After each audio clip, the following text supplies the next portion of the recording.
Page 35, cheers for D chords. On page 34, they're talking about a formula. It's no secret, but it is a formula. We're getting ready to get you into scales. Scales have a certain patterns. That's what makes them scales. This whole step or half step, they're important because it is the pattern of whole steps and half steps when they occur that make up, determine what the scale is. Type of scale it is. First we're going to do a 5-finger scale because we got 5 fingers. It's handy. I mean, you put it in C position. Just forget the book for a bit here. C position. I got 5 notes down to 5 fingers. We call that a 5-finger scale. The whole scale goes from letter to letter, like C to C, D to D, E to E. Well, we're not quite there yet. We got 5 of them. We need 2 more. We'll get those later. One thing at a time here. Well, on page 34, it is a D 5-finger scale. And with a D 5-finger scale, you're on D position, except you have an F sharp.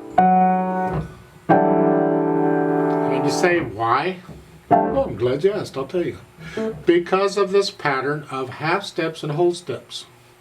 Go back to our C position, C scale. If I check the whole step and half step pattern here, and a C scale,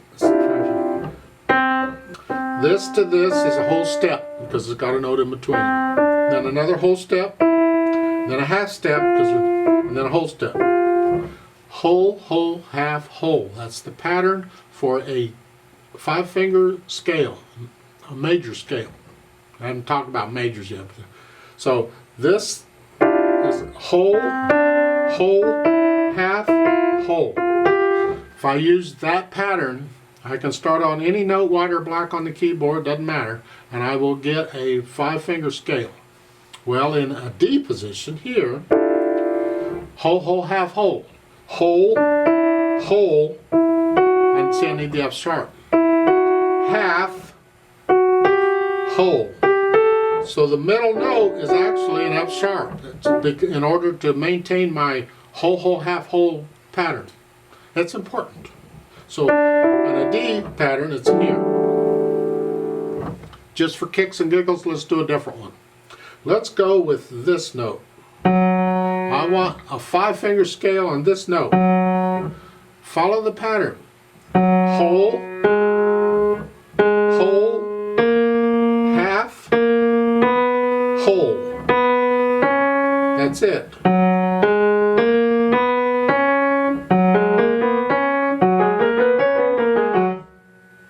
It works on any key, and that's the beauty of this. Remember that pattern. When we get to the full scale, well, that's the pattern of the first 5 notes. We'll get the other notes in a minute, or later. Not in a minute, later.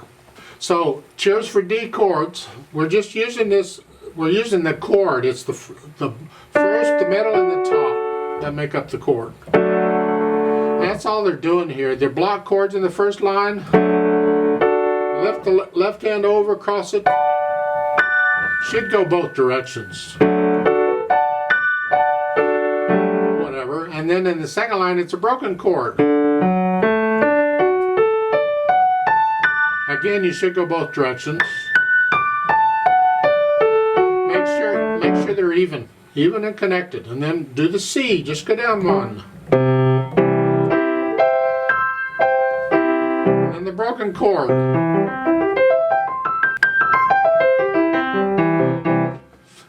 And that's it.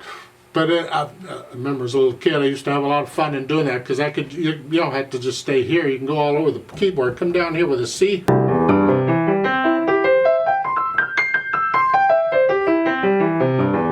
Or the D's. I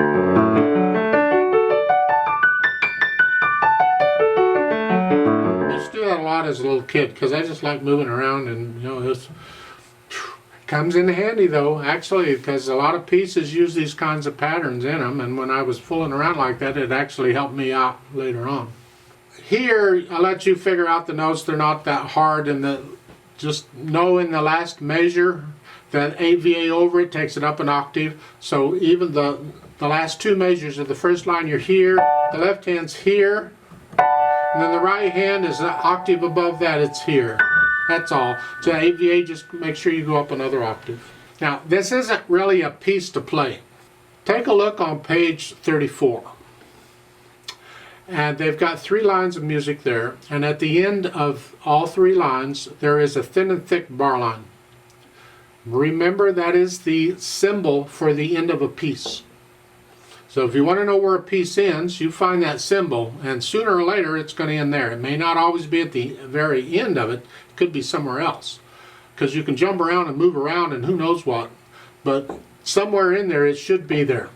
Well, if you look over here on page 35, there is no end of a piece symbol. They have 2 thin bar lines. Well, that's the symbol for a section. Because music can be in sections, like chapters in a book. You have different sections in a piece of music, and a lot of times, not always, a lot of times they will split the sections, they will divide the sections with these double bar lines to tell you that's the end of one section, now we're going to another. They don't always do that, but well, all we have here on page 35 are we have the section ends, but we don't have an end of a piece. I don't know where it ends. I mean, you could just keep playing it over and over, as far as I know. There's no repeat signs or in it or nothing, so I don't know. I would go ahead and play it with you slowly, but I'm just going to play it one time. Now they have pedal. I disagree with the pedal because pedal covers a lot of stuff up. I mean, it's fine if you want to hear what it sounds like, but when you're practicing and working on it, you hear the notes much better without pedal. So I would suggest, I want to hear these notes go down at the same time. I'm just working on that. I can hear that better without pedal. And the second line with the broken chord, I can hear how even and connected it is without the pedal. The pedal would cover it up. And that's more important than the pedal. So in my opinion, leave out the pedal on this. If you want to use pedal, it's up to you, of course, but I'm suggesting you leave it out. Now, if you do put it in according to their symbol, so you understand everything, they're saying pedal the first 2 lines completely. So you push the pedal down right after you play the first note, first chord, and you hold it down for the first 2 lines, and then you lift it with the hand. When you lift this up at the end of the second line, lift the pedal up with it. So there's a little silence before you go to the third line. And the third line, you do it again. Push the notes and then the pedal. At the end of the last line here, when you lift the hand up, you lift the pedal up with it. However, as I said earlier, I'm not going to use pedal, but I'll give us 3 counts because it's in 3/4 time. Let's play it together slowly. Checking notes and rhythms here is all I'm doing. Starting out here. Hands are moving all over. 1, ready, go. 2, 3. 1, 2, 3. 1, 2, 3. 1, 2, 3.